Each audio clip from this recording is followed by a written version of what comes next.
então, primeiramente, agradecer a todas que estão aqui hoje. Aos poucos vão entrando mais companheiras, mas por isso que a gente disponibiliza sempre o vídeo ao final da aula, porque a gente sabe que os horários de trabalho e todas as correrias da vida dificultam, né? Então, a ideia é a gente ir até 6h30 nessa conversa. Hoje nós temos a honra de ter a presença da professora Carolina Stuck, que também está na coordenação do projeto Gênero e Políticas Públicas no Poder Local. Carol, que é professora da Universidade Federal do ABC, então essa vai ser uma oportunidade para vocês conhecerem um pouco mais da nossa maravilhosa família UFABC.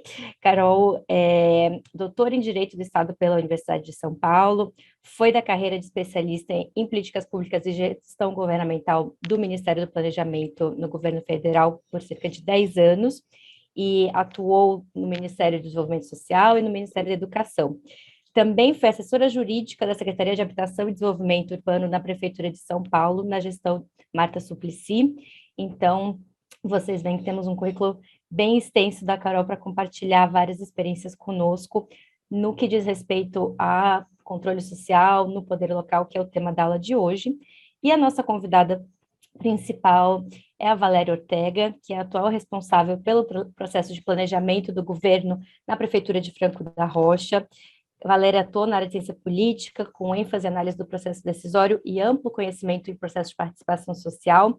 Desenvolveu trabalhos na cidade de Santo André, São Bernardo do Campo, acompanhou, coordenou, liderou e se envolveu nos processos de discussão e elaboração do planejamento orçamentário, seja no plano plurianual dos municípios, lei de diretrizes orçamentárias, lei de orçamento anual, sempre de forma participativa, e foi diretora de planejamento participativo da Prefeitura Municipal de Santo André, de 2013 a 2016.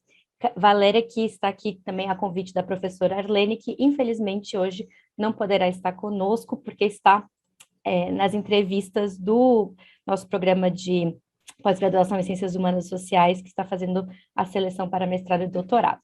Então, pediu para a gente dar um beijo em vocês e agradecer especialmente Carol e Valéria pela presença aqui hoje.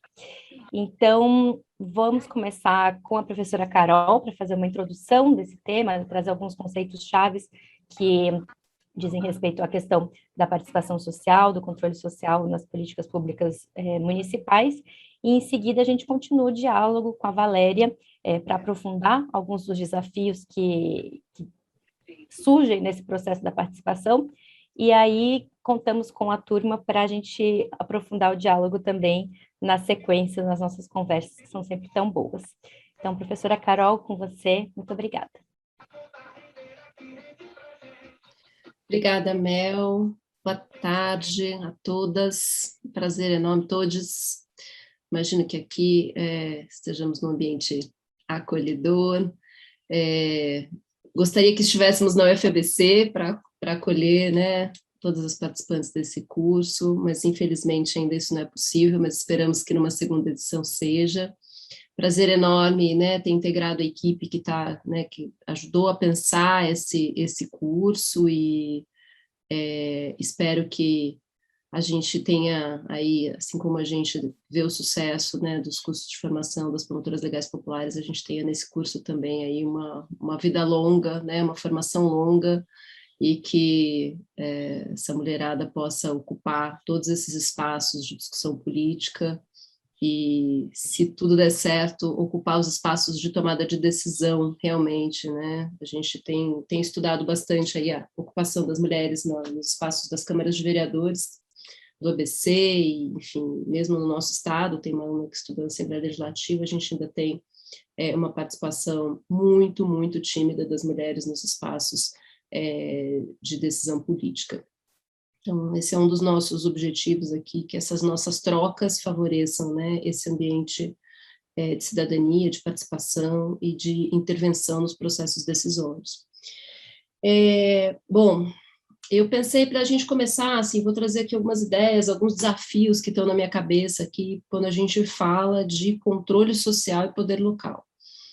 Eu acho que a discussão do controle social, a gente viveu um avanço muito grande, né, dos instrumentos, das discussões sobre participação nos governos Lula e Dilma, né, mas já tinha um acumulado muito grande dos governos petistas, especialmente Porto Alegre, em torno do orçamento participativo. Acho que as experiências locais que se difundiram em torno do orçamento, né, da ideia de decidir sobre orçamento, né, de assembleias participativas, os vários desenhos em cidades de tamanho diferente, acho que possibilitaram um acúmulo muito grande sobre instrumentos de participação que a gente pode usufruir e discutir hoje.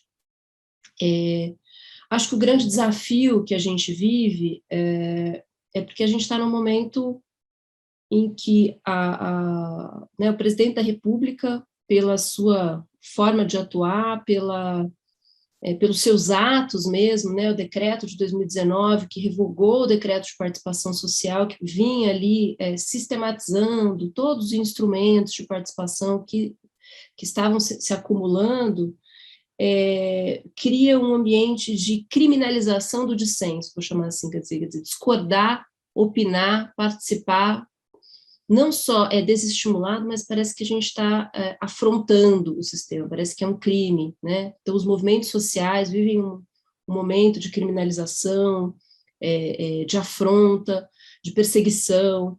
Então, e isso está sendo acompanhado, né, por conta de todas as crises que a gente está vivendo, não preciso me alongar em relação a isso aqui, de uma deterioração dos indicadores sociais, de uma piora dos nossos indicadores sociais, o que torna muito mais difícil participar, né? Quando as pessoas sentem fome, como é que elas participam? Quando as pessoas perdem o emprego, como é que elas participam? Né? Então, enfim, todos esses indicadores que a gente vem acompanhando piorando muito. Então, um desestímulo aos instrumentos de participação acompanhado de uma piora das nossas condições sociais. Então, o desafio para a gente ampliar a participação social, seja no âmbito local, enfim, nos diversos âmbitos, até, né, junto ao governo federal, os conselhos nacionais, as conferências, a gente está em ano, né, final de ano sempre tem alguns temas que tem conferências nacionais e tem todo, a gente sabe, né, a gente deve, imagino que Valéria vai abordar aí também o ciclo das conferências, tal, senão a gente volta a conversar mais, mas é um grande desafio para a gente nesse momento político que o Brasil vive, né? Então, eu acho que esse é o grande desafio. Um outro desafio, o desafio da informação, né? A gente teve um grande avanço com a Lei de Acesso à Informação, a chamada LAI, né, em 2011, que regulamentou um artigo da Constituição, um artigo fundamental na Constituição, que fala sobre o direito de todo cidadão de receber informações dos órgãos públicos, e, né, a gente veio trabalhando os conceitos de transparência ativa, a ideia dos governos trabalharem na cultura da transparência, né, eu falo se desnudar, né, governar na vitrine, sendo visto, né, isso muda a cultura, uma cultura que vem da ditadura, de uma cultura de segredo, de dados reservados, de coisas que não se pode saber. Então, isso muda a postura dos servidores públicos, muda a gestão pública, mas isso, né, vinha avançando e, hoje em dia, também sofre seus retrocessos. Então, a gente tem aí, né, alguns instrumentos que vêm sendo construídos bastante importantes no sentido da ampliação das informações, com as redes sociais, a possibilidade de comunicar, né, de facilitar a comunicação, mas um desafio de usar todas essas tecnologias no sentido da ampliação da participação. A gente teve, então, uma série de instrumentos que precisamos retomá-los e tentar expandi-los, entender as suas potencialidades, os seus limites, né? Alguns também têm seus limites, como os conselhos, né? O Conselho de Assistência Social, o Conselho de Saúde, o Conselho de Educação, o Conselho de Mulheres, o Conselho da Criança e do Adolescente, o Conselho do Idoso, enfim, a gente tem uma série de espaços onde governo, sociedade, trabalhadores, organizações da sociedade civil podem juntos tomar decisões, consultas públicas, audiências públicas, comissões participativas, mesas de diálogo, fóruns entre os próprios conselhos, ouvidorias, enfim, são muitos instrumentos que a gente vem construindo e acumulando nos últimos tempos.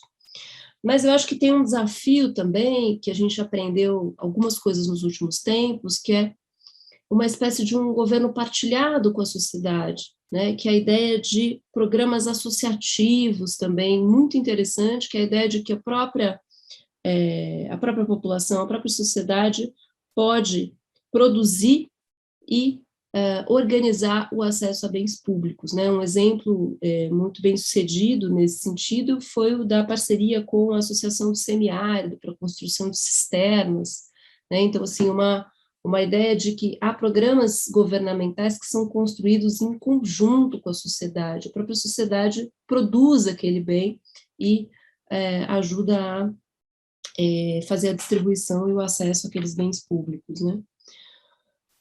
No entanto, a gente também vive um desafio que é de expandir essa relação, né, essa participação social, colocar a sociedade, a população dentro, né, dos espaços governamentais, sem que isso signifique uma desresponsabilização estatal, né? Então, a gente tem os resquícios de governos neoliberais em todos os cantos, né? Governo federal, no governo estadual bastante, enfim, em vários governos locais, que é a ideia de que, então, o governo finge que está fazendo participação e delega à sociedade a sua própria responsabilidade de ofertar serviços públicos com qualidade, de realizar concursos públicos onde eles são necessários. Então, a gente tem que também cuidar para que a ideia de participação social não seja subvertida, né, e a gente tem aí uma desresponsabilização estatal, ou uma cooptação de movimentos, ou até, né, corrupção, favorecimento de determinadas organizações em detrimento, de fato, de uma participação mais ampla. Enfim, tudo isso é bastante importante. Eu vou tentar, não sei quanto tempo eu falei, mas a gente perde muito a ideia aqui de quanto tempo tem. A ideia também não é me alongar demais, né, passar aqui para a nossa convidada e que a gente possa debater. Mas a ideia é que a gente possa pensar, né, sobre os mecanismos de controle que existem, por que é importante, né, que o poder constituído, que o nosso poder executivo, os prefeitos, que o poder legislativo, vereadores e vereadoras, os próprios juízes, promotores locais, nas comarcas, possam ter sobre eles algum tipo de controle, né? E quando a gente fala dos controles, a gente, em geral, pensa nos controles mais, né, eu que sou professora de direito, a gente vai procurar, controle, que controle é esse, né? Aqueles controles que são exercidos no momento das eleições, né, que os eleitores podem votar, deixar de votar, aprovar um determinado governo ou reprovar determinados governos, e aqueles controles que são exercidos ao longo dos mandatos, né, são chamados aí os controles horizontais, né, então, assim, o controle que o legislativo faz sobre as contas do poder executivo, o controle que o judiciário faz em relação a políticas que não estão sendo executadas, ou então, assim, pessoas que não estão conseguindo acessar aquelas políticas, por exemplo, a judicialização que a gente tem para acessar as creches para escolas, ou para acessar serviços de saúde, que em determinados momentos há alguma restrição de acesso. Então, esses controles, eles estão já mais estruturados e, às vezes, mais conhecidos, mas a gente tem aí também, inclusive nesses controles, uma dificuldade de que a população acesse esses controles, né? Então, uma das coisas que é importante também é democratizar a relação da sociedade no poder local, no âmbito municipal, das pessoas a esses poderes que já têm mecanismos de controle formal. Então, as instâncias participativas nas próprias câmaras de vereadores, então, comissões participativas, comissões que prevêem a possibilidade de iniciativa popular, de projetos de lei. Então, em alguns lugares isso está mais disseminado, mas em alguns municípios isso ainda não foi pensado.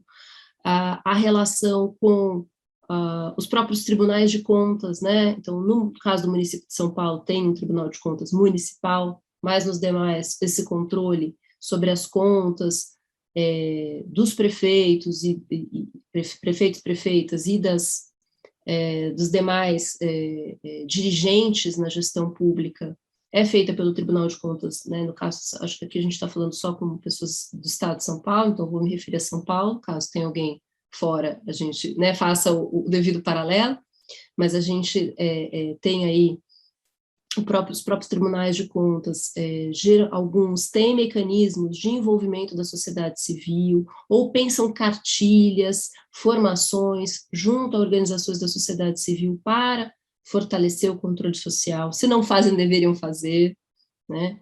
A gente sabe que não são todos.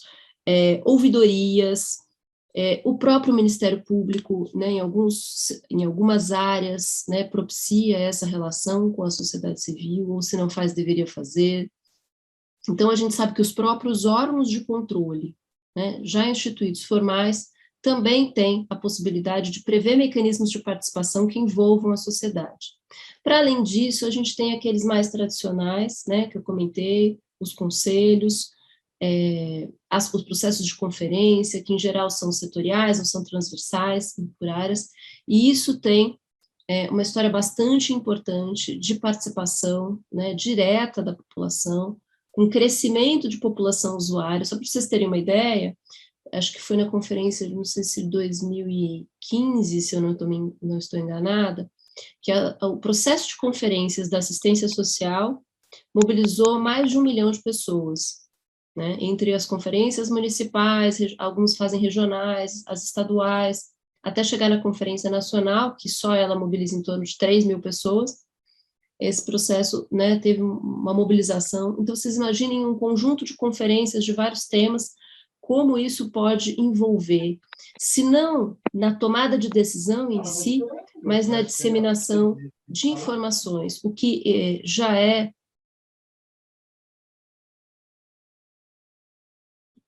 Oi? Aconteceu alguma coisa? Não tinha desativado o meu som, eu liguei de novo. Tudo bem? Então tá. E aí, uma das coisas que eu ia deixar aqui para a gente discutir, vou tentar não usar todo o meu tempo para não ficar muito cansativo, depois, se for o caso, a gente vai, né, tem alguns outros pontos aqui que a gente vai comentando ao longo da nossa conversa, me parece necessário entender o controle social e o processo de participação social como uma área em si, como uma política em si.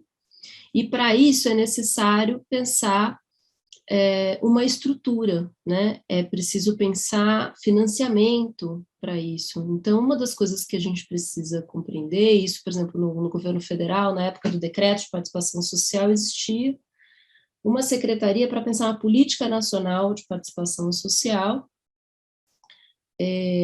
por exemplo, pensar os processos de conferências, qual é o melhor formato, como devem ser os seus regimentos, como se financia as pessoas para que elas possam participar, né? É uma liberação de tempo, especialmente para as mulheres. Como é que a gente faz para que as mulheres possam ter o seu tempo liberado e estar nesses espaços participativos? Então, tem toda uma dinâmica que precisa ser pensada, uma estrutura que precisa ser pensada para isso, um conjunto de servidores, de equipes dentro, né, dos governos para mediar essa relação, né? A gente está aí no momento de discussão de reforma administrativa, onde, né, a ideia do servidor público passa a ser uma figura dispensável, né, o servidor público aqui como uma figura central também para lidar e fazer essa mediação, essa intermediação entre o Estado e a população, né, o cidadão, para favorecer o processo participativo. E, para além da existência de um servidor e para além das instâncias de participação, é pensar esses espaços na lógica da representatividade que a população tem. Então, pensar a participação, a paridade de mulheres, pensar a presença da população negra, pensar a presença da população LGBTQIA+, pensar tanto no serviço público, especialmente nessas estruturas de governo participativas, quanto na composição desses espaços de participação. Eu acho que isso é extremamente desafiador, mas é necessário quando a gente pensa, né, numa participação nesse período que a gente está vivendo e querendo, claro, essa partilha do poder também, representando aí a população, né, os espectros que são geralmente excluídos da nossa população. Então, enfim, só para deixar aqui algumas ideias para a gente debater. Um prazer, Valéria, né, estar aqui com você, te conhecer aqui. Espero que a gente tenha a oportunidade de conversar em outros espaços depois, presencialmente de preferência. Acho que Mel que faz as apresentações da Valéria. Na verdade, acho que agora a Valéria pode começar. Você já fez a lá no leitura? início. Então tá. E a gente segue conversando aqui também, fico à disposição para a gente trocar figurinhas. Com certeza. Ainda te chamarei, professora Carol, para fazer uma provocação ao final da fala da Valéria também. Então, Valéria, querida, fique à vontade. Boa tarde a todas, todes. Primeiro eu quero agradecer o convite, né, de poder estar aqui com vocês nessa conversa, esse espaço importante de diálogo, né, de fortalecimento, de empoderamento das mulheres.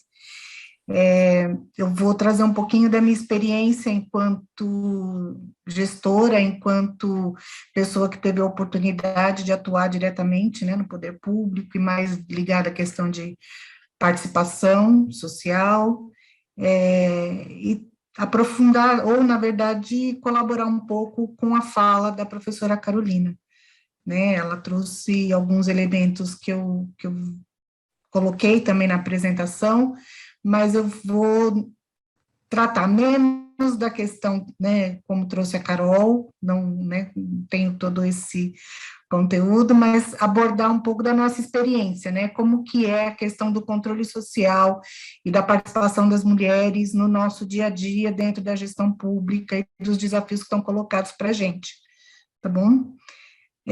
Então, acho que, primeiro, é importante a gente só resgatar o conceito, né, que a professora já trouxe para a gente, e pode passar o slide, né? Vocês que vão... Aí. Então, só trazer o conceito, né, que a professora já trouxe para a gente, que participação, ou melhor, que controle social é a participação da população na gestão pública, e essa participação garante aos cidadãos, né, espaços para influir nas políticas públicas, desde a sua construção, elaboração, até o monitoramento, o acompanhamento dessa execução, né, medir se essas políticas públicas, ao serem implementadas, se elas de verdade estão contribuindo para superar problemas colocados pelas pessoas, né, pelas pessoas que vivem esses problemas. Então, o controle social, para a gente poder também monitorar, né, acompanhar essas ações, ele é fundamental, porque isso também dá para o poder público, né, o retorno, olha, não está chegando onde a gente gostaria que chegasse, então é preciso correção de rotas. E o controle social, a pessoa que vive o problema, né, quem está na ponta, tem muito mais condições de dizer para a gente se a política está sendo eficiente, eficaz ou não, né? Então, isso é participação também. E aí, pode passar. Aquilo que a professora também já trouxe para a gente, né? Hoje em dia a gente ouve muito falar em participação. Todo mundo fala em participação. Mas de que participação a gente está falando? Né? Eu tenho a participação dos governos neoliberais, que é isso, né? Querem transferir responsabilidades para a sociedade civil, e tem também aquela participação que é eu faço uma consulta pública, ou eu faço, né, lanço uma pergunta, as pessoas respondem e eu dou isso como participação. E aquilo fica lá no limbo, ninguém trata daquilo que as pessoas trouxeram, né? E eu estou dizendo que isso é participação. Então, eu tenho desde a consulta até espaços onde de verdade a gente possa conversar sobre a política, entender o problema, ter esse diagnóstico, e a partir do diagnóstico, junto com a sociedade civil, junto com a população, você construir ações que sejam efetivas e que possam, de fato, interferir naquela realidade. Então, e é importante a gente dizer também, né, que este controle social que a gente conhece hoje, ele não nos foi dado, é uma conquista, é resultado das lutas, né, dos anos 70, 80, muitas mulheres estiveram envolvidas nessas lutas, Então, a gente está falando da luta das pessoas, né, dos grupos de saúde, da assistência social, pela moradia. Então, essas lutas, elas rebateram, né, tiveram o resultado dessa luta está lá gravado na nossa Constituição de 88, né? E aí a gente pode passar? Pode passar. Gente, espera só um minutinho que meu Tá, computador... então, então, assim, na Constituição de 88, a gente tem, né, os espaços de participação e como deve ser essa participação, né? Então, e define lá também que a gente está falando de uma participação onde a sociedade ela vai atuar na gestão e no controle dessas políticas públicas, que até então não existiam. A gente não tinha uma política pública de habitação, né? Aí a gente tem o Estatuto da Cidade sendo criado, né, posteriormente à Constituição. A gente não tinha uma política de assistência social da criança e do adolescente, né? Todas essas são ações criadas na Constituição de 88, né? E aí ela se dá por meio dos canais, que a professora também já trouxe para a gente, né? Conselhos, conferências, audiências, enfim, são esses os diferentes espaços aí de participação e onde a gente pode exercer o controle social. Pode passar. Tem gente aí, ó.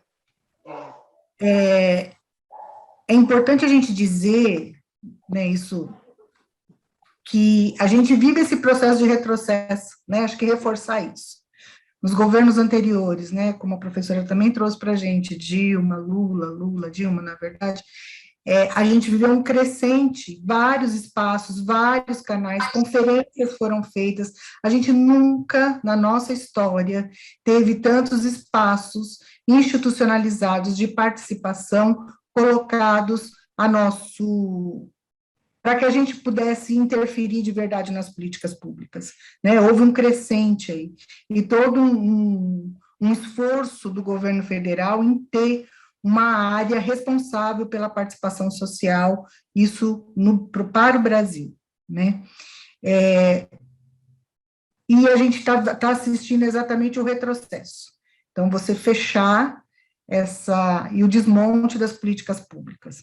E aqui, há um tempo atrás, conversando com algumas pessoas, né, uma vontade de estudar um pouco mais sobre isso, nós vivemos aí, eu vou falar de Santo André, a gente viveu aqui em Santo André a gestão do João Avamileno, né, aí a gente perde as eleições para o Aidam, e na gestão do Aidam, ele cria o Conselho Municipal do Orçamento. O Conselho Municipal do Orçamento, ele estava previsto na Lei Orgânica de Santo André, né, mas nas nossas gestões nós não criamos a lei, e aí o Aidam cria.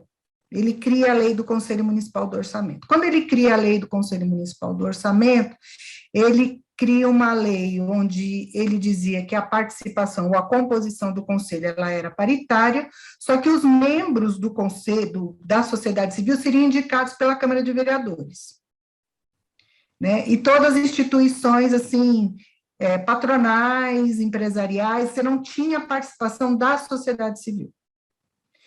Quando o Aidam perde, a gente assume, né, as eleições, a gestão com o governo Grana, então a primeira ação foi revogar a lei criada pelo governo Aidam, e aí criamos, né, a nova lei do Conselho Municipal do Orçamento, ou a lei do Orçamento Participativo. E lá a gente definiu, então, que a cidade estava dividida em 21 regiões, em cada uma das regiões nós elegeríamos conselheiros, um titular e um suplente, que o governo teria, né, o mesmo número de representantes que a sociedade civil, né, o conselho tinha um caráter deliberativo sobre as ações prioritárias, né, que foram votadas na região, em discussão com os projetos de governo dentro do Conselho Municipal do Orçamento, né? E nós fizemos esse processo durante toda a gestão do Grana. Perdemos a eleição. Paulo Serra assume a Prefeitura de Santo André. Primeira medida do Paulo Serra, ele retoma a composição do Conselho Municipal do Orçamento no mesmo formato da gestão do Aidam. A diferença é que agora você tinha entidades, mas entidades mais ligadas, né, à sociedade, mas também por indicação. Você não tinha uma escolha direta, o voto direto, como era no processo criado pela administração do Grana, do PT em Santo André, né? E aí, isso a gente assiste em outros espaços de controle social, não só no orçamento participativo, como a gente viu em Santo André, mas a gente também viveu um momento em que o próprio Conselho de Saúde da cidade, né, que tem o seu conselho no âmbito municipal, estadual e federal, né, um movimento de governos para desarticular ou para aparelhar o Conselho de Saúde com pessoas ligadas à sua ideologia, à sua forma de entender participação e de como conduzir políticas públicas, né? E com isso eu estou querendo dizer o quê? Chamar atenção para o quê? A necessidade, ou da necessidade da organização da sociedade civil ser permanente. E aí o nosso desafio, como é que a gente mantém os espaços ou a sociedade civil organizada de forma permanente, né? Há necessidade de se investir em formação, capacitação, sim, mas isso ainda não está sendo suficiente para a gente garantir essa organização, essa mobilização, essa atuação permanente, né? A participação ela não pode ser um evento, ela tem que ser um processo e tem que ser algo permanente. Então, como que a gente atua e quais são as estratégias para a gente avançar nesse sentido, né? Podemos avançar? Aqui eu trouxe o ciclo, né, de políticas públicas e controle social, e eu quero tocar um pouco no olhar das mulheres, né, sobre este ciclo de elaboração de políticas públicas. Então, toda vez que a gente pensa uma política pública, a gente tem, o primeiro passo é fazer o diagnóstico, são estudos, é você conhecer a realidade, né? Depois a gente vai para um processo de formulação, então, como o diagnóstico. Olha, então, quais são as ações que a gente pode pensar para atender a essa realidade, a superar essa dificuldade, toma-se decisões, e aí nós vamos para a implementação. Qual é a ação, né? O que a gente tem que fazer?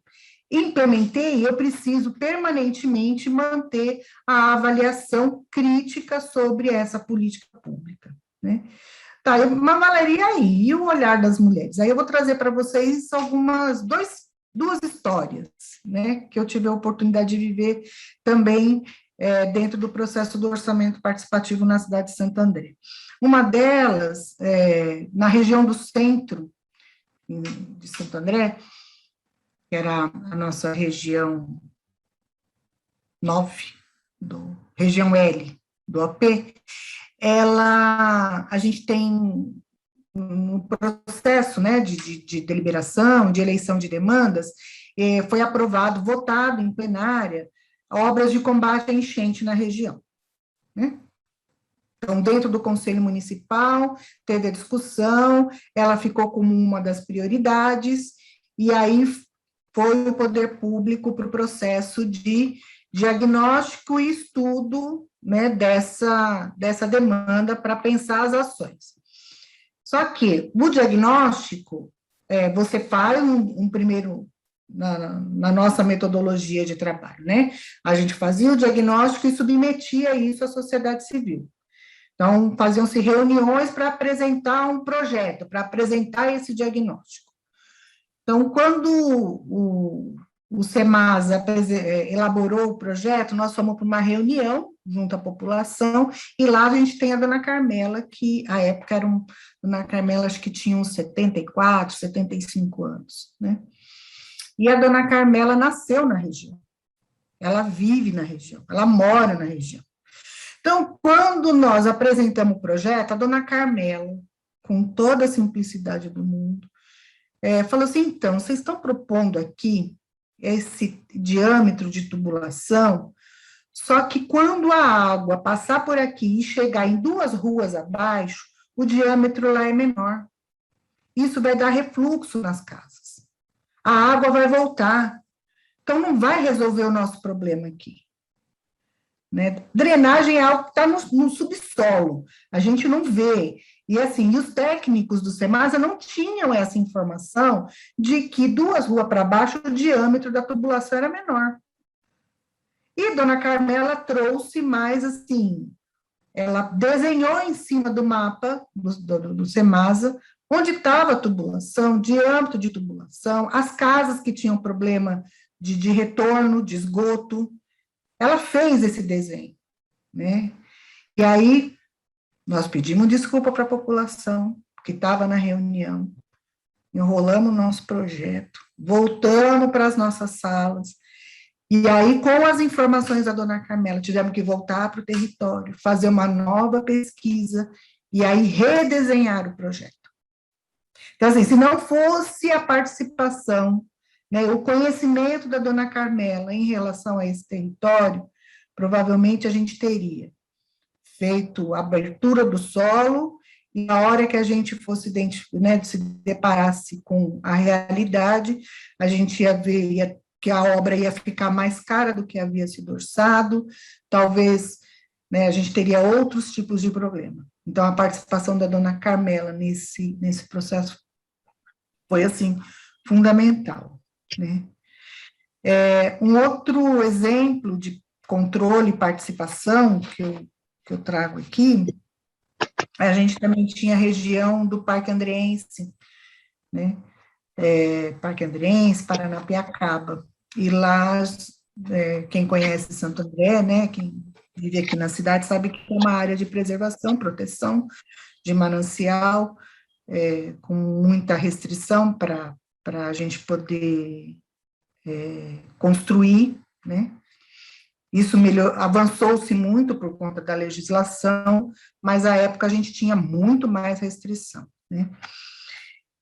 E aí a gente teve uma demanda lá voltada, que era a construção da creche, do Parque Andreense, só que nós não tínhamos área para construir, né? E a legislação nos proibia, assim, de uma maneira muito forte, né, de fazer ampliações ou construções, né, à época.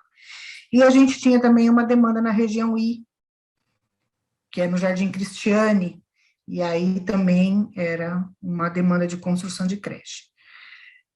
Uma das ações dentro do Conselho Municipal do Orçamento era a gente fazer a caravana da cidadania. Então, a gente pegava os representantes da sociedade civil dentro de um ônibus e andava pelas 19 regiões, apresentando a cidade para os conselheiros e falando das demandas que haviam sido aprovadas em plenária naquela região. No processo de negociação, a conselheira da região do Parque Andreense, no processo de negociação, ela faz a seguinte fala: olha, a nossa região é carente, e a gente precisa, sim, de uma creche. Mas a região I, a região do Jardim Cristiane, é mais carente que a nossa. O número de crianças lá que dependem desse equipamento é muito maior que o nosso. Então, a gente abre mão da construção aqui na região para apoiar a construção da região do Cristiane, mas a gente quer pensar junto com o governo aqui qual é a política que nós podemos pensar para o território para atender as crianças. E aí, à época, a Secretaria da Educação tinha o projeto Sementinha, e a gente trabalhou, então, na região do Parque Andreense com o projeto Sementinha e fizemos a construção da creche no Cristiane, né? Tem críticas ao projeto Sementinha, críticas pedagógicas, é verdade, né, mas essa foi uma negociação feita dentro do conselho, né, para dizer assim, olha, se a gente não abre, se você não está disposto a escutar, você também não encontra alternativas e políticas que possam atender né, as pessoas interessadas ou a população como um todo, né? Então, essa participação no controle, na formulação, pensar qual é a alternativa, se eu não posso fazer assim, o que eu posso fazer, é fundamental. Porque o governo talvez também, se a gente poderia simplesmente dizer, não dá para construir, não vamos construir, né? Mas a participação fez o governo pensar alternativas junto com a população para minimizar, não resolveu depois, sim, com a construção, aí a gente conseguiu, sim, né, fazer a construção da creche, ampliação de equipamentos, mas naquele momento amenizou-se um problema, né, não resolveu, né, mas esse foi uma construção, foi o que a gente conseguiu naquele momento viabilizar, né. Uma outra coisa em relação ao ciclo, né, de políticas, e a gente conversando ainda de controle social, a gente precisa pensar a linguagem que você utiliza também para dialogar com a população. E aqui eu não estou dizendo para a gente empobrecer a linguagem, mas o poder público, para que as pessoas possam efetivamente trabalhar e fazer o controle social, o poder público ele tem que estar preocupado com a linguagem que ele utiliza.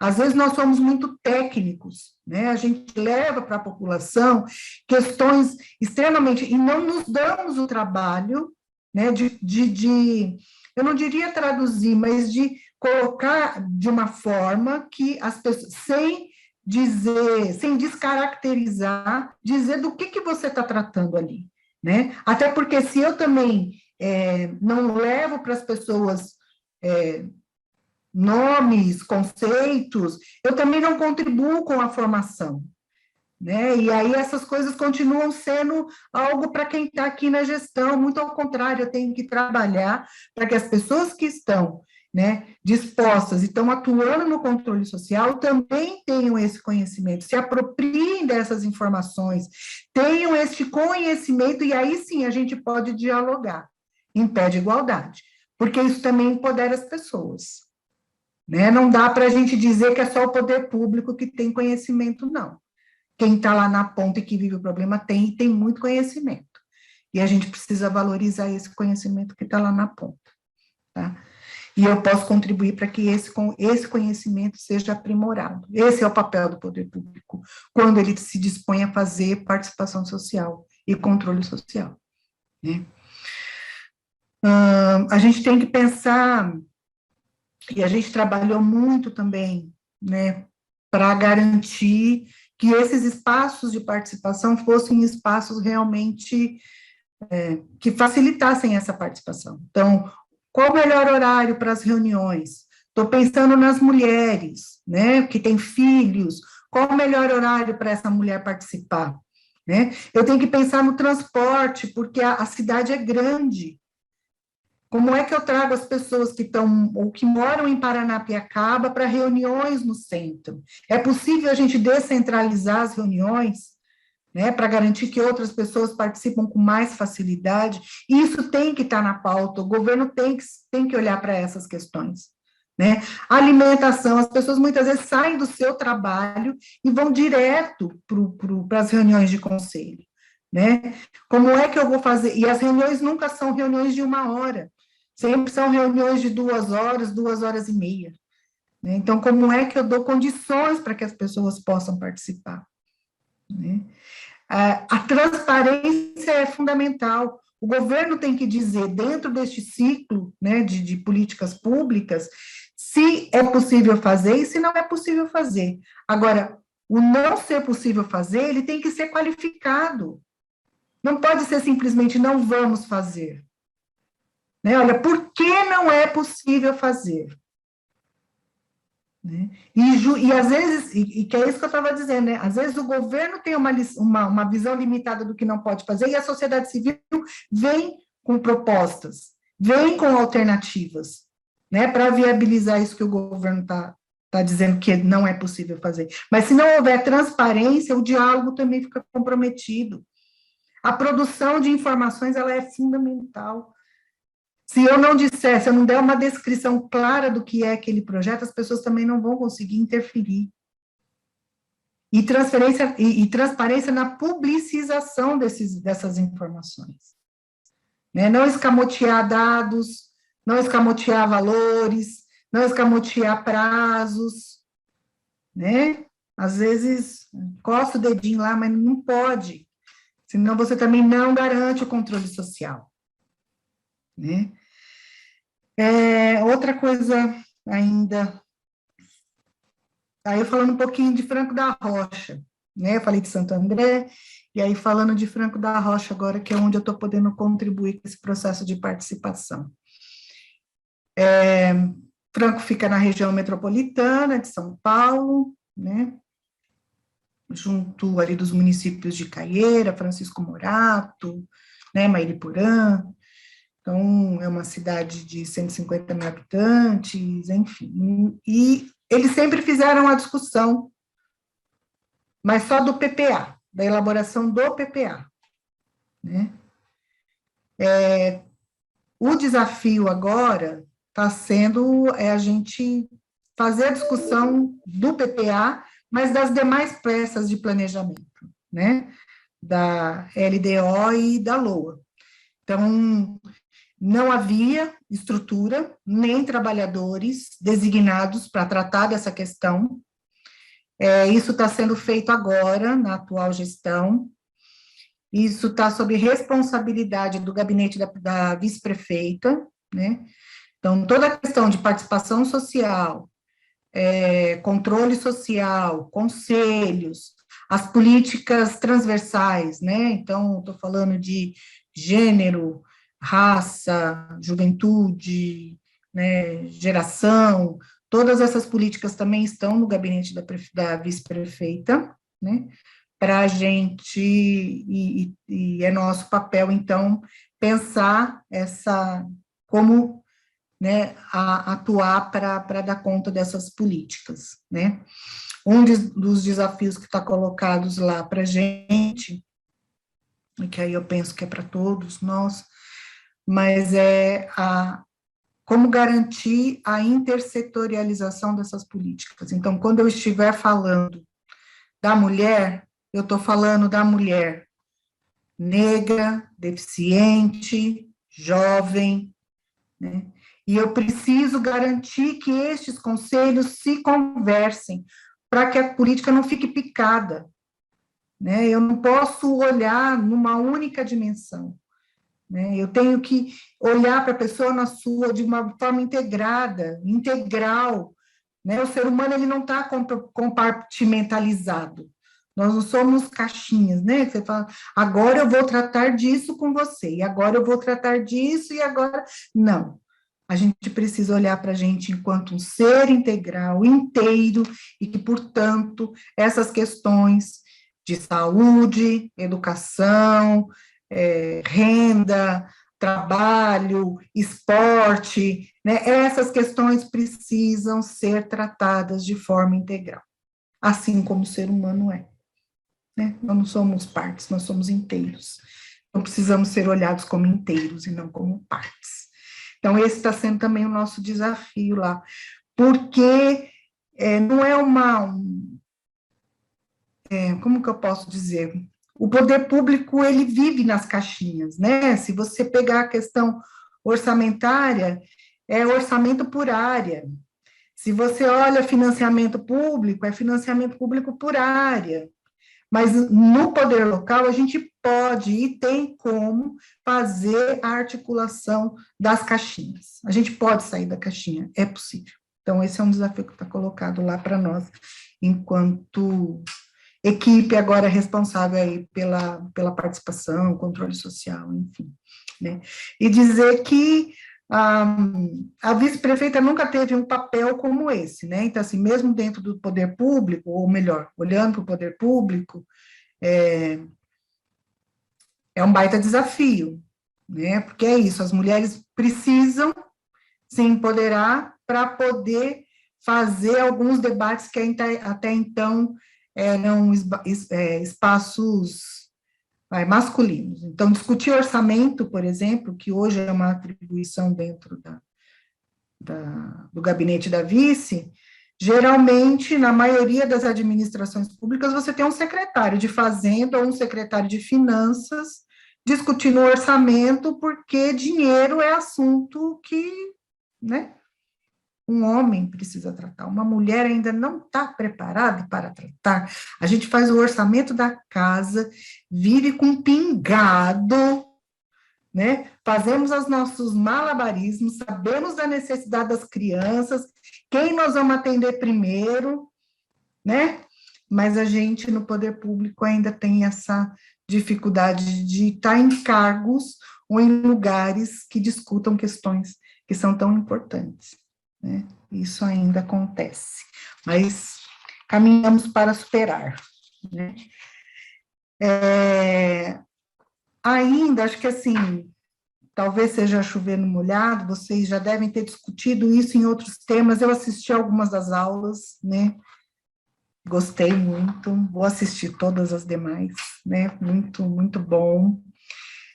Mas, assim, a participação das mulheres não reflete na representação, né? Então, nas plenárias do Conselho Municipal do Orçamento, o número de mulheres que participava muito maior que de homens.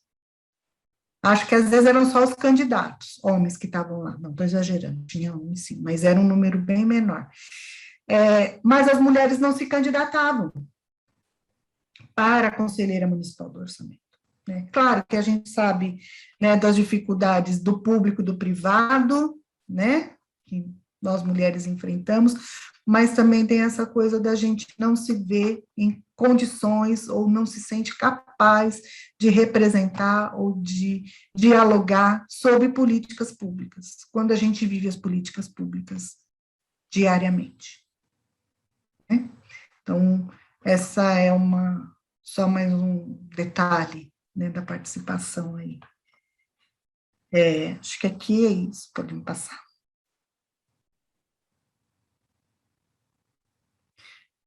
Então, quais são as atividades, né, que compõem o controle social?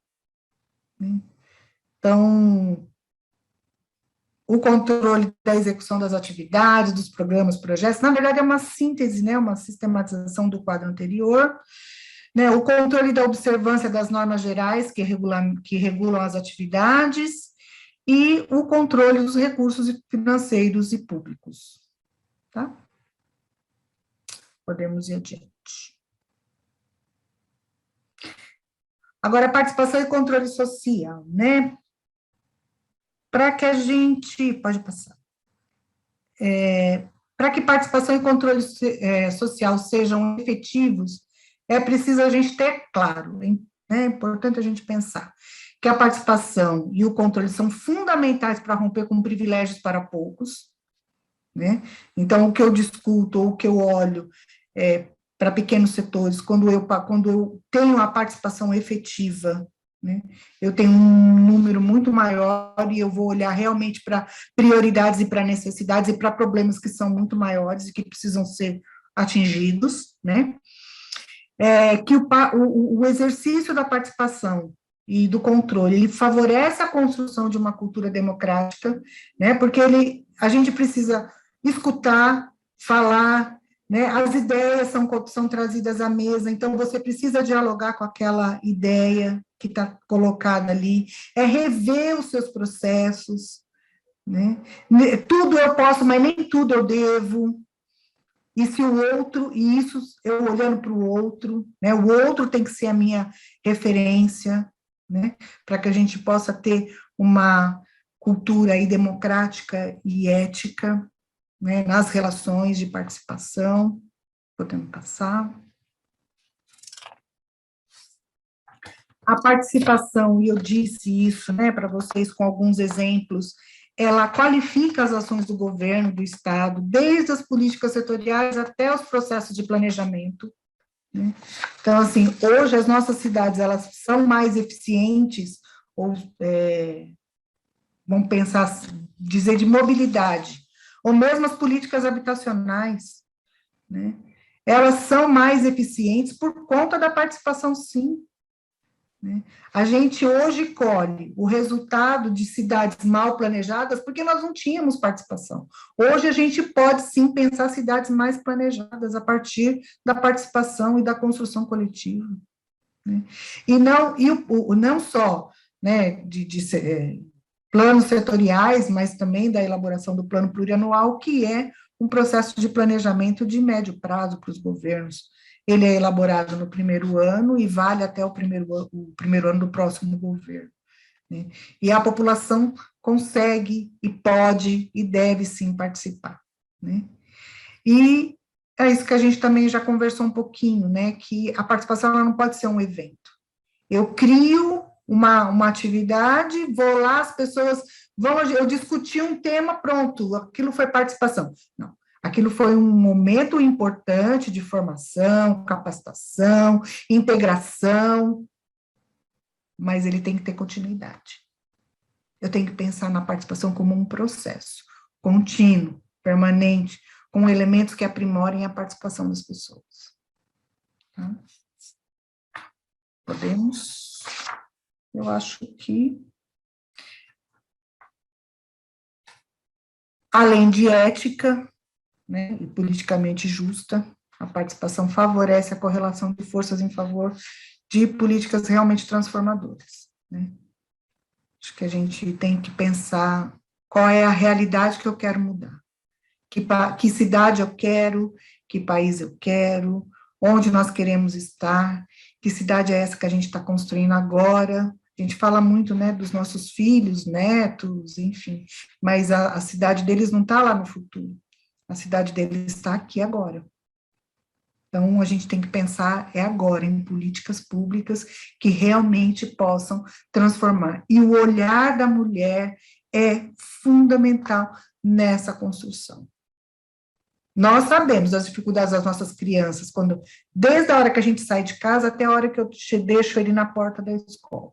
Então, o percurso, né, quais foram as dificuldades para chegar até lá, eu tenho que acompanhar o meu filho na escola, né, então as relações de educação, como é que está, né, o aprendizado, né, que valores, né, como que a escola está tratando determinados assuntos, né, porque eles trazem isso para a gente de volta, é a questão da saúde, enfim. Então, a mulher, ela tem, e ela, né, esse olhar multissetorial da mulher é fundamental para que a gente possa, sim, construir políticas mais efetivas e transformadoras. Gente, é isso, né, que eu, né, trouxe, muito mais, assim, contar para vocês um pouquinho, né, da minha passagem aí, dessa experiência com participação, dizer que é algo que eu acredito na participação, ela realmente transforma cidades e vidas. A gente precisa, acho que o grande desafio aí é essa retomada, né, da participação no poder público, e como que a gente se fortalece mesmo para não permitir que conquistas tão importantes se percam da forma como está acontecendo. Acho que era isso que eu queria trazer aí, humildemente, aí como contribuição para essa conversa. Muito obrigada. Obrigada a você, Valéria. Hoje está todo mundo prestando atenção, assim, porque eu acho que foram exemplos incríveis, né, da gente ver na prática como isso está sendo feito, e eu sei que muitas de nós aqui da turma temos exemplos também da prática cotidiana nos nossos municípios.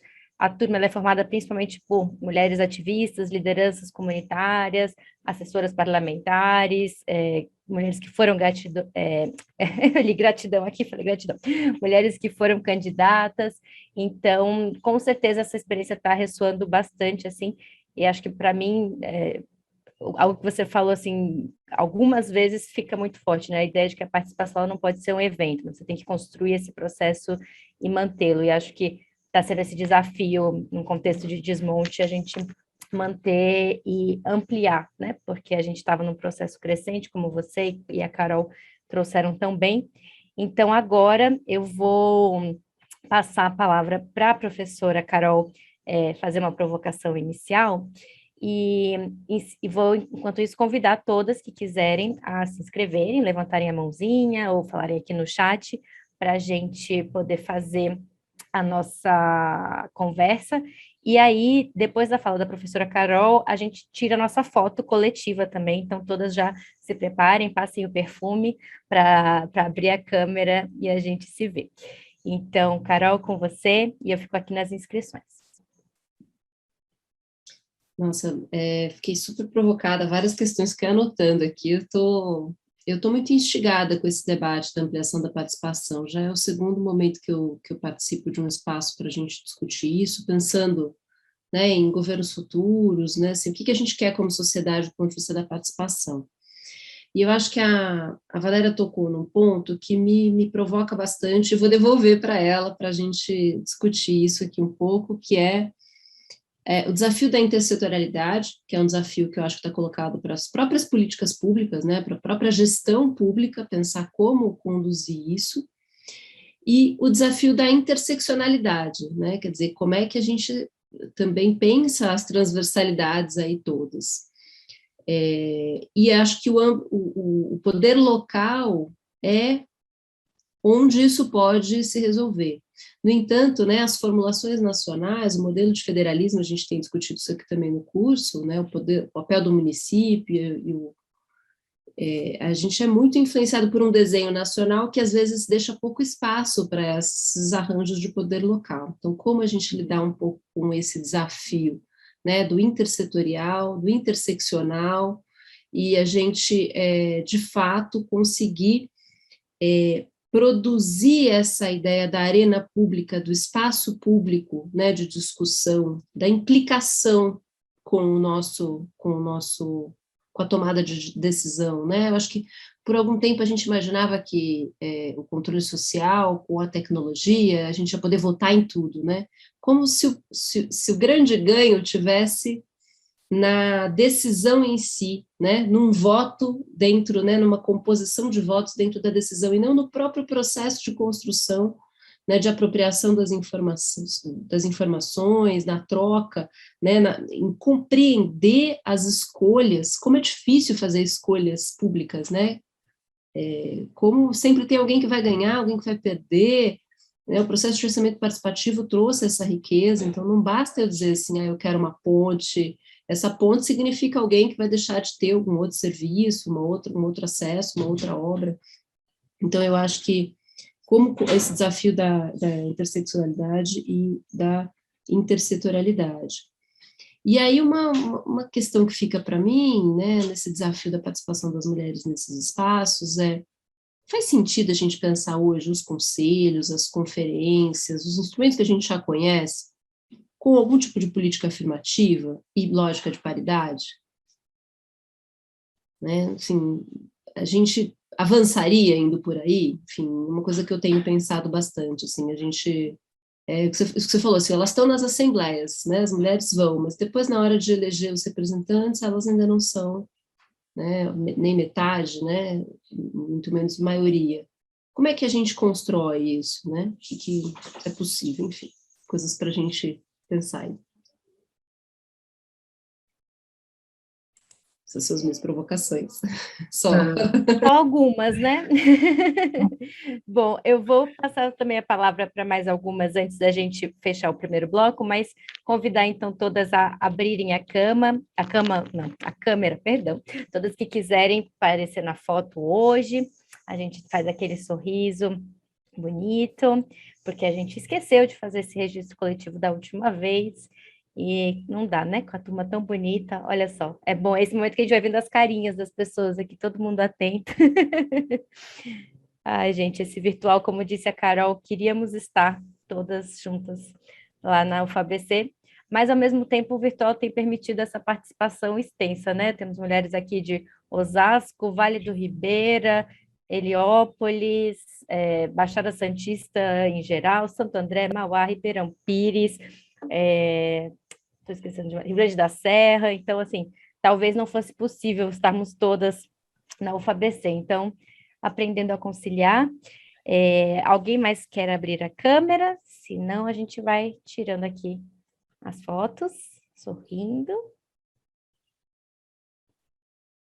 Cíntia, companheira, estou preocupadíssima com você. Quero saber o que aconteceu com a nossa coordenadora da Baixada Santista e do Vale do Ribeira. Melhoras, viu, minha querida? Então, acho que é isso. Vamos passar agora para as próximas inscritas para fazer esse primeiro bloco. Só antes de convidar a Sandra e em seguida a Anália, eu vou ler aqui alguns comentários rápidos que vieram no chat, né? Então, a Aurora Fernandes trouxe perfeito desafio de articular no território a intersetorialidade e a defesa da política pública. A Nália agradeceu, a Valéria, foi muito importante falar da intersetorialidade quando se pensa na construção da LOA e como isso pode estar planejado em programas e ações. E Maria Salete falou obrigada pela brilhante partilha sobre o tema. Então, Sandra, em seguida, a Nália, por favor. Em primeiro lugar, dizer para a Valéria assim, que há muito a gente não se via. Foi muito bom ver você por aqui. Também. Dizer que participei do governo dos anos 2001 a 2005, e que dentro deste governo, uma das coisas que eu achei muito, muito boa e muito, muito instigante foi o orçamento participativo e o Teatro do Oprimido, né? O Teatro do Oprimido deu uma formação para a gente de 1 ano e meio, e que era uma das ferramentas que a gente tinha para fazer a interlocução no orçamento participativo com a população. Então, eu acho que é um dos instrumentos que muito importantes. Eu não sei como se ele é utilizado hoje em algum local, mas que é muito gratificante. Lembrar do GEPAM, quando você fala do Parque Andreense, né? Que é o gerenciamento participativo nas áreas de manancial, que também foi muito interessante, a participação das pessoas em Paranapiacaba, contando a história a partir da sua história local, né?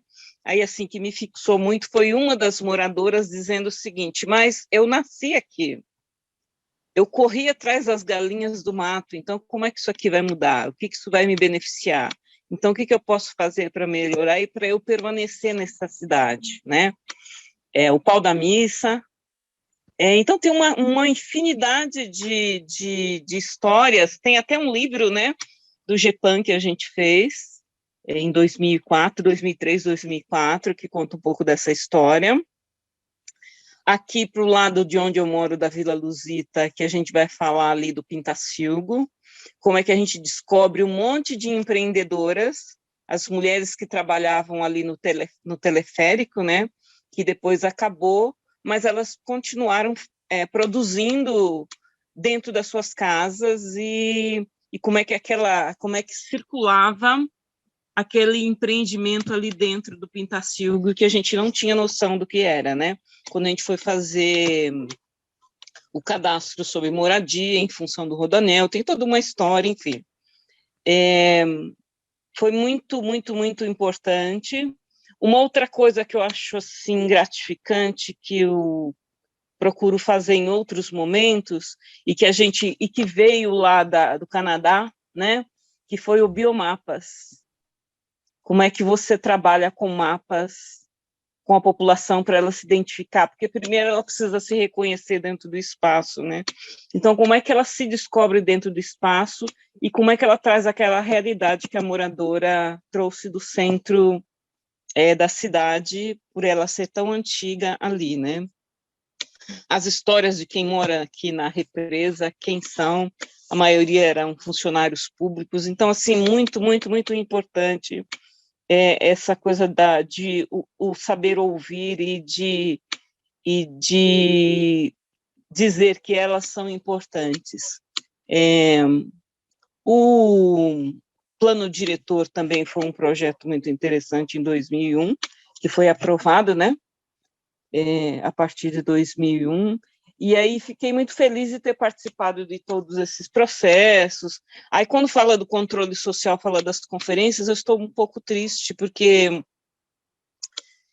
a Aurora lá da Baixada pode dizer muito melhor para vocês, ou eu acho que comentar como é que se dá isso hoje, porque até para a participação de gestores, como é que está difícil, né?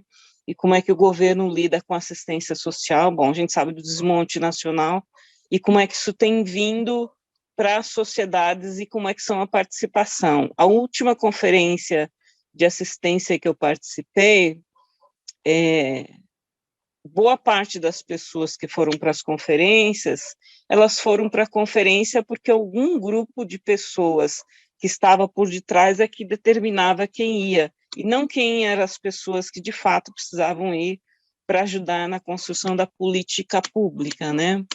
Eu acho que é isso. Eu teria um monte de coisa para falar, gente, porque eu participei de tantas coisas que eu não vejo hoje, e quando eu falo do curso que me fez revisitar vários espaços por onde eu passei, a conferência de combate, de promoção de igualdade racial, como ela se deu na região, enfim, eu passei por vários momentos, fui presidente do Conselho Municipal de Assistência do município de Santo André, então, assim, é muita coisa. Então, bom te ver, Valéria, adorei a explanação, tanto sua como da, como é que é o nome? Eu esqueço, Carol, né? E como é que a gente resgata isso, né? PLP também começou em 2001, eu sou PLP desde 2003, então, enfim, assim vai. E eu só queria, queria entender um pouquinho melhor, a gente precisa entender um pouquinho melhor como é que faz a dinâmica a partir de agora para que as coisas tenham, de fato, a participação da população, né? Eu moro na periferia, eu sei que quando as pessoas têm algum problema aqui no bairro, fala com a Sandra, como se eu soubesse de tudo. Eu não sei, eu também estou aprendendo com elas. É isso, gente. Obrigada pela partilha tão rica, Sandra. Anália, querida. Boa tarde a todas, é muito bom. Hoje eu acabei chegando um pouquinho mais tarde, mas eu fiquei muito triste porque eu queria ter pego mais da explanação da Valéria. Porque eu gosto muito da parte orçamentária, né? Não à toa que eu fiz economia, mas o orçamento público me encanta demais. E aí, entender essa importância que tem o orçamento e conhecer os processos, porque pelo esse planejamento orçamentário ele passa dentro do município, para a gente seria essencial, né? A gente é essencial e a gente tem uma dificuldade muito grande de se falar em números e orçamento quando a gente vai tentar planejar ou organizar essa parte dentro do município. E, assim, às vezes conhecer até o plano plurianual, como ele tem que estar baseado em cima do que o candidato pensou em fazer, conhecer a lei de diretrizes orçamentárias, porque depois, se não foi aprovada nela, não pode se aprovar nada depois dela. Então, tudo isso a gente precisa entender os processos, e é muito interessante. Aí eu tinha uma dúvida que eu gostaria de colocar, até para ajudar, né, a gente a pensar um pouco como transformar a realidade dos municípios, que tende a pensar em caixinhas separadas, quando a gente fala de orçamento, cada secretaria pensando o seu momento, o seu desenrolar, e aí a gente pensando também nessa interação entre as ações que precisam se conversar. Né? A gente sabe que precisa ter essa interseccionalidade, mas como fazer isso acontecer de fato nos nossos municípios? É mais uma dúvida. E obrigada, Valéria. Vou passar aqui, então, para a Joana fazer a última pergunta desse bloco, mas antes eu vou só ler o comentário da Maria Salete no chat, que ela fala: controle social é a participação do cidadão na gestão pública e é um importante mecanismo de fortalecimento para a cidadania. Como incentivar a população, sobretudo as que estão nos territórios mais vulneráveis, a apropriar-se deste controle, a fim de acompanhar as ações dos governos e cobrarem uma boa gestão pública? E agora, querida Joana. Olá, boa noite a todos. De antemão, quero agradecer aí a participação das professoras Valéria e Carolina, muito bom. E aí, quando a Sandra falou, eu também fiquei aqui inquieta, porque eu estava com a mesma semelhante a provocação com relação a participação da população no controle social, né? Porque, de acordo com as falas de ambas, né, das professoras, mais especificamente, acho que da Valéria, quando nós sabemos, nós estamos vivenciando aí um desmonte, né, das políticas públicas, e traz consigo esse desmonte um desespero para nós, mais vividas, que sabemos aí do sufoco que foi para os movimentos sociais e sanitaristas conseguir fixar lá, né, na Constituição de 1988, aquele tão falado, famoso tripé da Seguridade Social, né? E aí nós tivemos, por algum tempo, diga-se de passagem, no governo do PT, a implementação disso, né? Esse controle social, dentre outros, vieram dentro do governo do PT. Isso a gente não pode negar, independente né, de qualquer coisa. E aí o que acontece? Com esse desmonte, traz esse desassossego para nós, e eu vejo nos mais jovens, eles estão desanimados. Quando a Sandra fala das conferências, ela tem toda a razão. Nós tínhamos antes as conferências, as salas lotadas, né? Não na da mulher, porque eu fui a primeira presidente do Conselho da Mulher aqui no município de Mauá, e a gente estava lá suando no dia da nossa conferência, porque trazendo mulher de um lado e do outro, porque se a gente for depender que os homens fale alguma coisa a respeito disso, para que fortaleça, não fala. Então, no dia, até luz no teatro não tinha, mas essa é outra história. Depois foi que voltou. Então, voltando para essa questão do controle social, das conferências, dos conselhos, a gente vê os conselhos esvaziados da sociedade civil, né? Você chega nas reuniões, você tem ali os representantes do governo e da sociedade civil, as pessoas estão desacreditadas. Então, assim, para se fazer nova eleição, para se renovar a gestão do conselho, está difícil. Conferência. Quando a gente chega numa conferência, por vezes, você não vê apresentado lá aquilo que foi tirado na conferência anterior. O que é a conferência, se não o ato de conferir? Então, assim, aquelas propostas que saíram naquela conferência anterior, eu não vou me alongar muito mais não, tá, Mel? Que saíram naquelas conferências anteriores, elas foram levadas para o Estado? Elas foram levadas lá para o federal? Como é que elas foram implementadas? Foi a curto? Foi a longo? Foi a médio prazo? Foi a longo prazo? Elas estão, de fato, lá contidas lá naquele condensado lá das conferências. Por que não se confere ali? Por que não se traz de volta, então, aquilo que não foi, que não está ainda contemplado? Entende? Então, assim, as pessoas ficam ali desacreditadas, e aí eu fico, assim como a Sandra está, com aquela inquietação, como é que a gente vai trazer o povo de volta para a participação? É isso. Obrigada. Acho que essa pergunta não quer calar aqui nos comentários. Vou passar, então, para Valéria e para Carol fazerem uma rodada inicial, então, de respostas, comentários. Ler aqui rapidamente só o comentário da Aurora provocativo, né? Temos que reverter a ordem, participação e controle social. E, em seguida, a gente volta para a última rodada de perguntas, questionamentos, com a Luciene. E então, Valéria, começando por você, querida. Ô, Mel, você não quer deixar? A minha pergunta é bem simples, porque aí ela já é bem... Claro, é só porque caso mais alguém tivesse perguntas, aí juntava com você. Mas pode fazer, se for rapidinho, não tem problema não, querida. Desculpa, eu tô com minha câmera desligada aqui, que tá chovendo muito em Itapecerica e a internet fica horrível.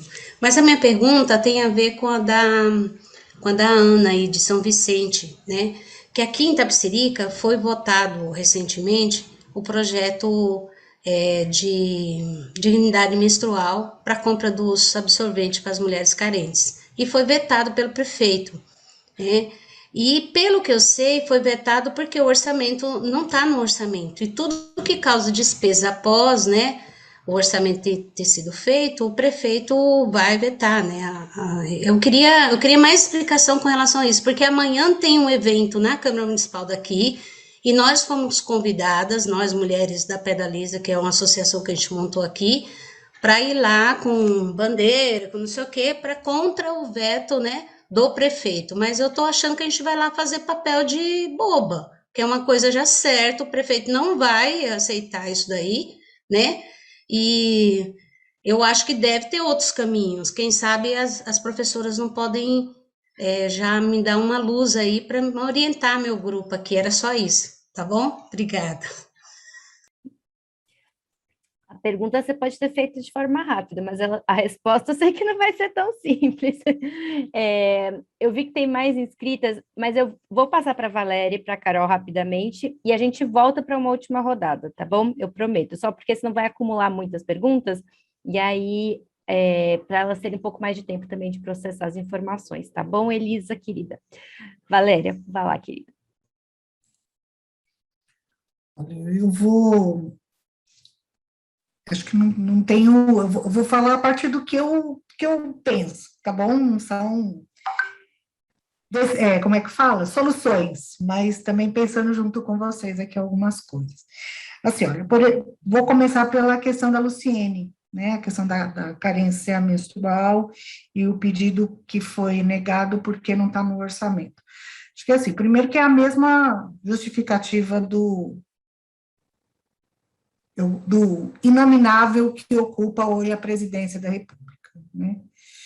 Então, é o mesmo discurso. Acho que, eu penso assim, se é uma política, quando você elabora o PPA, ele é uma política, né? Ele define o orçamento para os próximos 4 anos, bem como as ações para os próximos 4 anos, nas diferentes secretarias e áreas do governo, certo? Cada ação tem lá a sua dotação orçamentária e você precisa gastar de acordo com aquela dotação orçamentária. Tá bom? Então, esse é o PPA. A LDO faz a ligança do que você discutiu no PPA com a lei orçamentária anual. Então, a LDO faz assim, ó, o que está aqui no PPA para 2022 que nós vamos executar em 2022? Então, ela faz o depara. Isso, assim, de uma maneira muito genérica, tá? Muito bem. A LOA é o orçamento anual. Qualquer alteração... eu não posso, então, mexer? Eu não posso suplementar? Eu não posso... Pode. Se for vontade política do gestor, e se houver recurso, porque assim também, o orçamento público, ele é feito de escolhas. Se eu não tenho dinheiro para fazer tudo, eu faço escolhas, então eu priorizo, então eu vou fazer esta ação, e esta ação que eu posso condicionar a captação de recursos, por exemplo. Agora, se esta é uma política importante para o município, é possível você fazer, sim, alterações na lei. Você encaminha para a Câmara. Olha, vamos ter que alterar o orçamento, tirar um valor dessa dotação aqui, ou deste projeto, e botar nesse, para atender essa política. É possível, mas eu preciso encaminhar isso para a Câmara, e aí os vereadores têm que aprovar. E aí entra uma outra questão, que é a participação, controle social, mobilização, organização, para os vereadores aprovarem. Né? Então, tem que ter vontade política, claro, capacidade, porque eu também não posso, de repente, esvaziar um programa que também seja tão importante para a cidade. Mas, né, o que a gente pode fazer?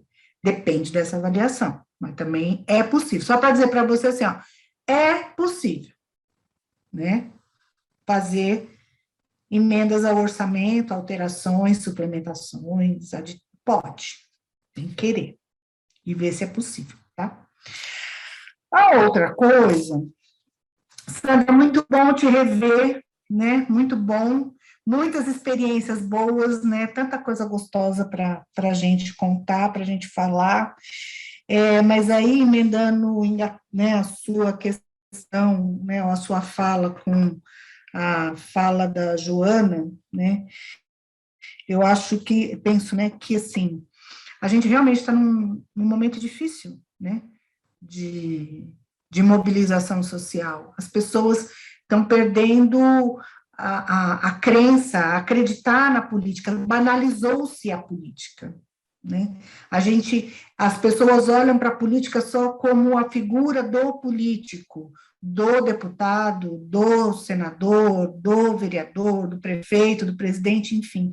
Quando a gente tem que olhar para a política, e a gente pode, e a gente tem que contribuir nesse sentido, olhando para a política como uma coisa muito maior, mais abrangente, né? Isso que a gente está vivendo, né, no cenário político partidário, dentro das câmaras, né, é exatamente tudo que eles querem, né, que eles querem realmente banalizar, ridicularizar, para que as pessoas digam, olha, isso não vale a pena, não adianta, não adianta a gente fazer nada, porque vai ficar do jeito que está e ninguém...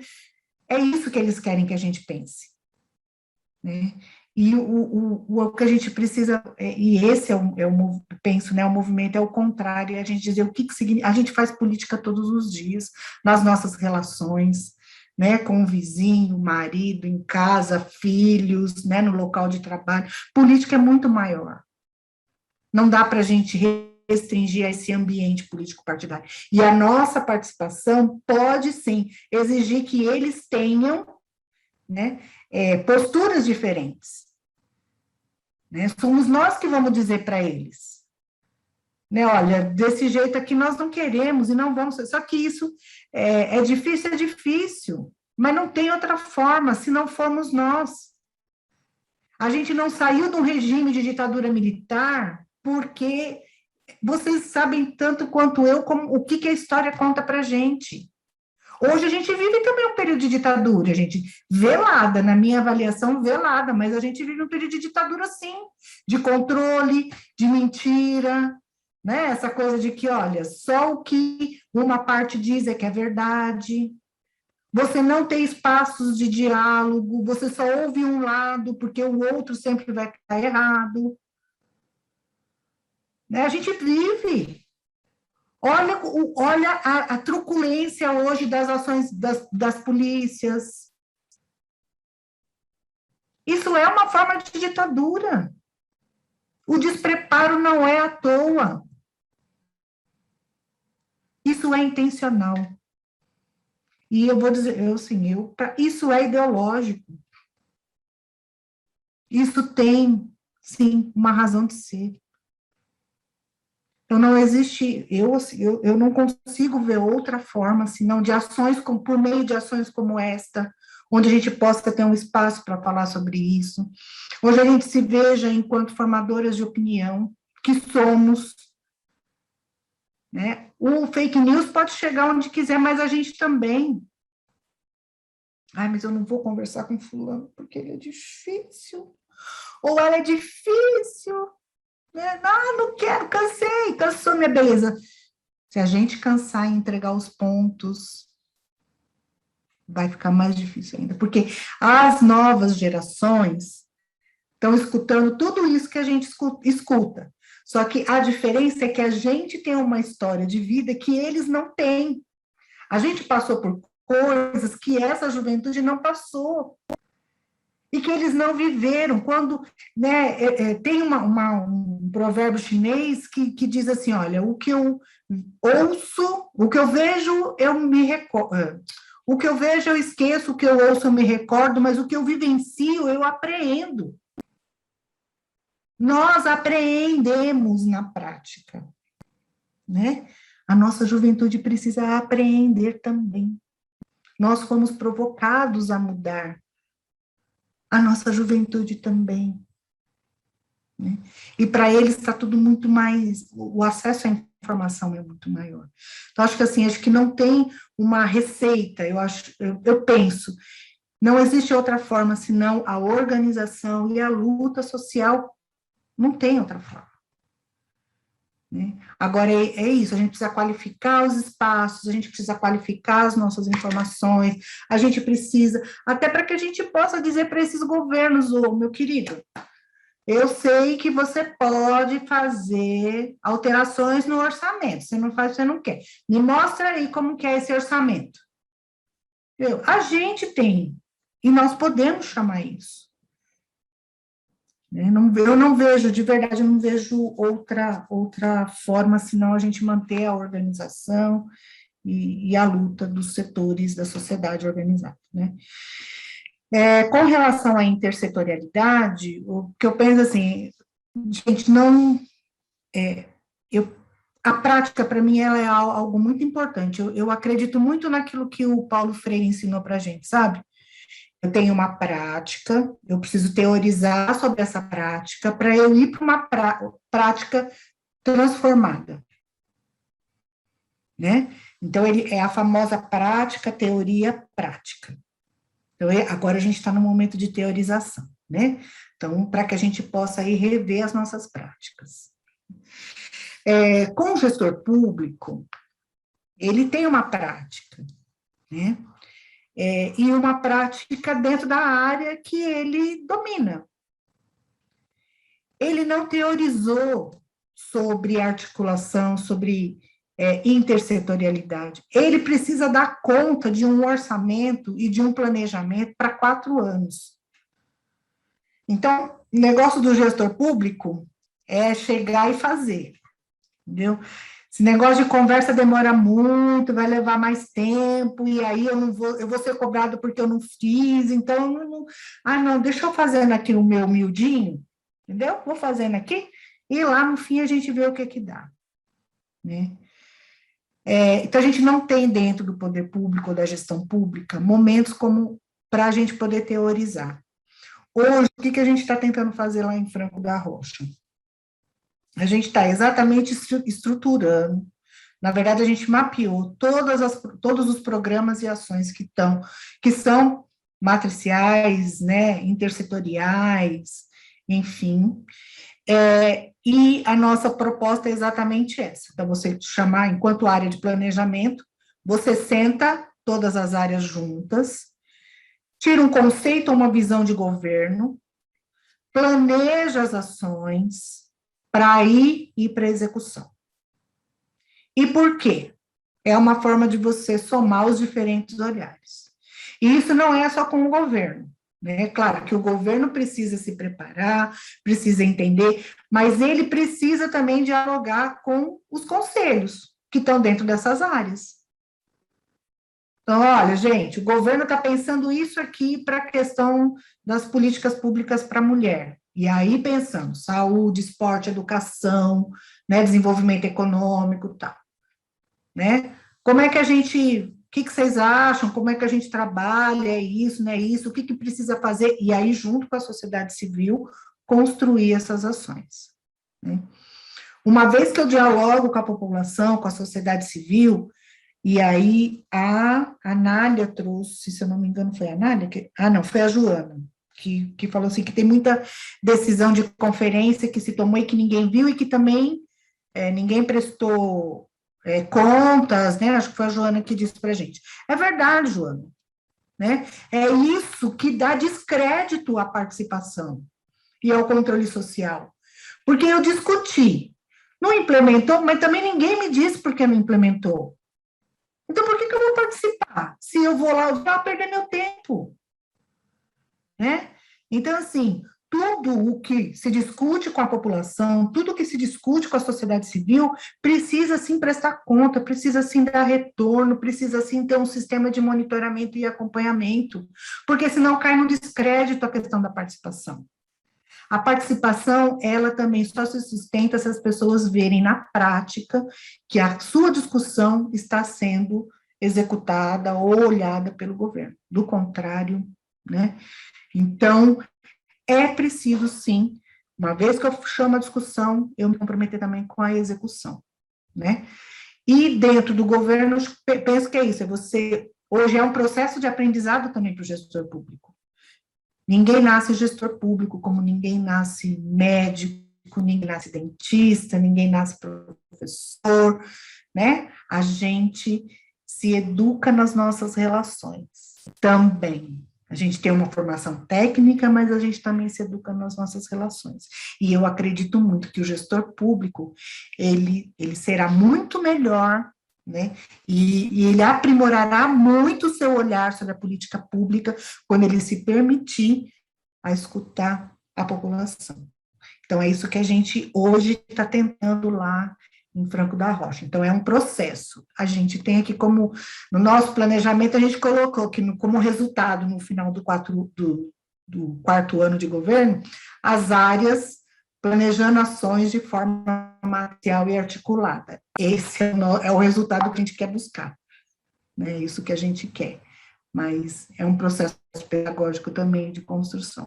Não está dado, não. Eu acho que Valéria, é isso.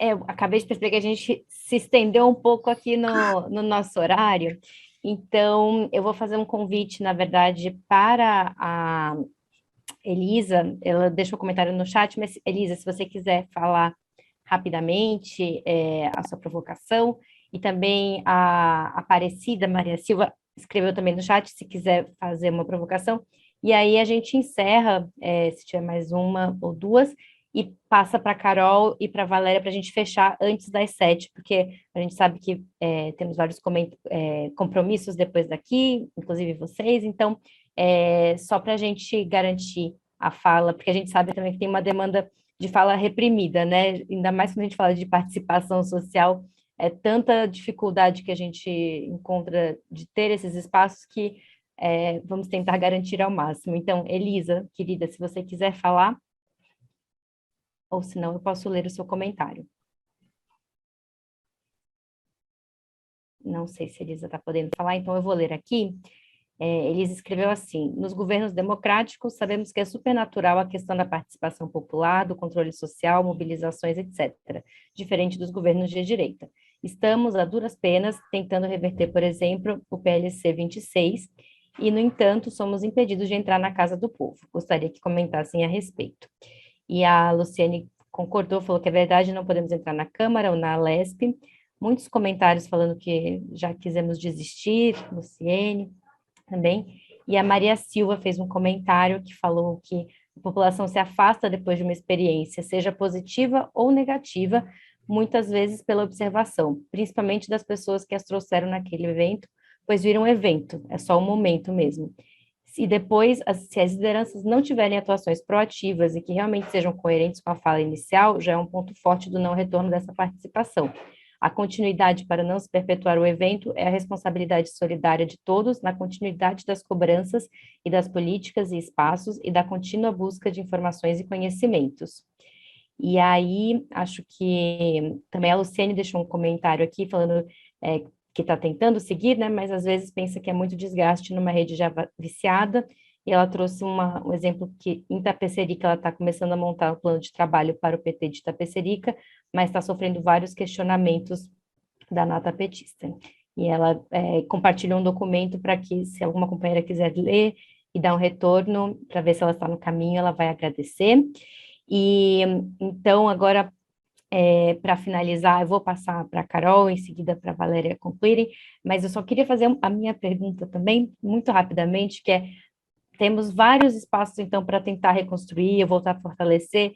Quais espaços hoje vocês acham que são os mais estratégicos, né? A gente tem as conferências, tem incidência no orçamento participativo, tem incidência direta nos poderes locais. Quais espaços vocês acham que são mais estratégicos para a gente canalizar, talvez, a energia? Então, Carol, com você, querida. Muitos desafios, inclusive falar sobre tantos temas nesse tempinho que a gente tem. Mas, assim, eu acho que por uma mensagem, inclusive, de incentivo, para mim mesma e para todas nós, né, eu acho que se a gente estivesse num governo que estimula, né, que investe na participação, e num momento em que todas, né, especialmente as mulheres, estivessem em condições econômicas e sociais, sanitárias, de participação mais ativa, já seria difícil pensar, né, nas articulações, nas intersetorialidades, nos mecanismos todos.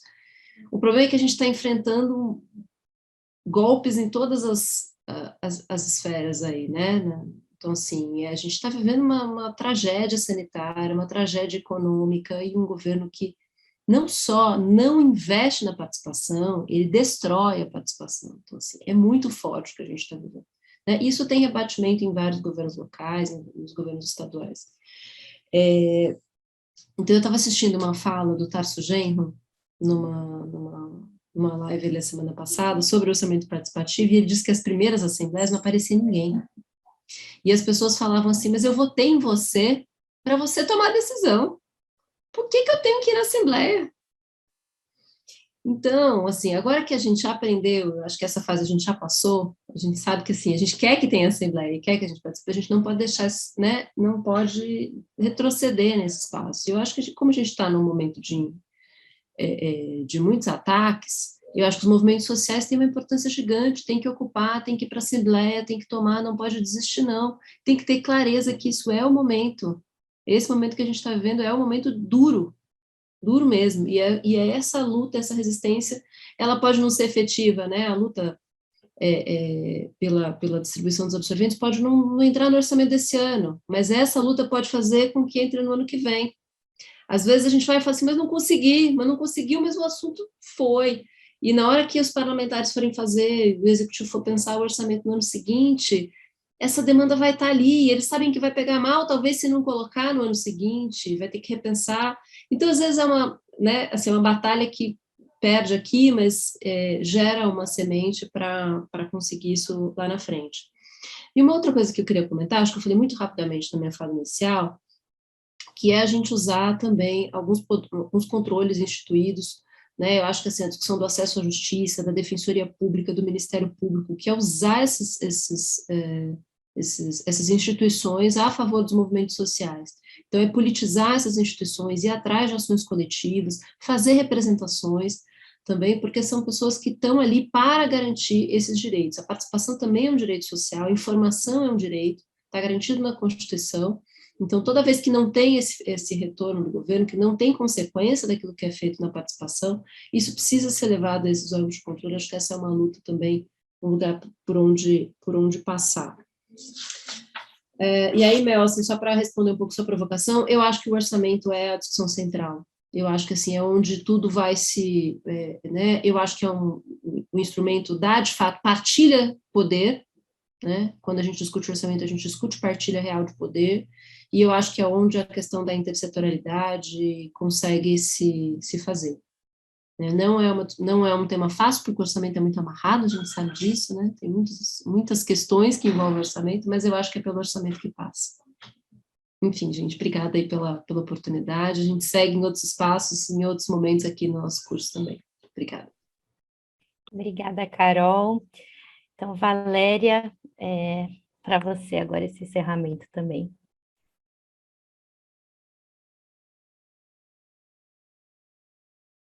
Você está no mudo, querida. Eu penso como, né, Carol, acho que a questão passa pelo orçamento, pela discussão, da gente apropriar, porque o orçamento mostra para a gente quais são o que o governo vai fazer na cidade, né? Onde está o olhar do governo para a cidade, né? E é lá que a gente consegue botar mesmo as áreas para conversar. Não é à toa que o planejamento orçamentário, né, tá, aquilo que eu disse para vocês, planejamento orçamentário, as políticas transversais estão todas juntas num lugar só, né, para a gente poder buscar essa articulação. E os conselhos e fóruns, hoje, no momento de desmonte, né, é fundamental que a gente ocupe esses espaços, que a gente esteja lá. Então, foi, assim, muito difícil a gente conseguir articular ou rearticular o Conselho de Mulheres, por exemplo, em Franco da Rocha. Né, foram dias de mobilização, de conversa, né, para você conversar com as lideranças e trazer as mulheres para esse espaço de diálogo. Né.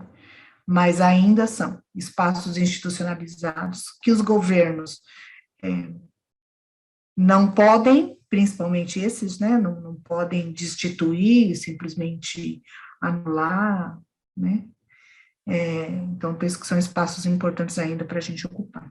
E no mais, assim, gente, muito obrigada pelo convite, pela participação, aprendi e aprendo cada vez mais, e vocês nos colocam, né, essas conversas nos colocam sempre numa situação de quem está no poder público, né, se sente muito mais responsável, né, por essa questão tão importante que é a participação. Muito obrigada mesmo pela participação. Obrigada, Mel, obrigada, Carol, obrigada a todas. Obrigada, então, mais uma vez.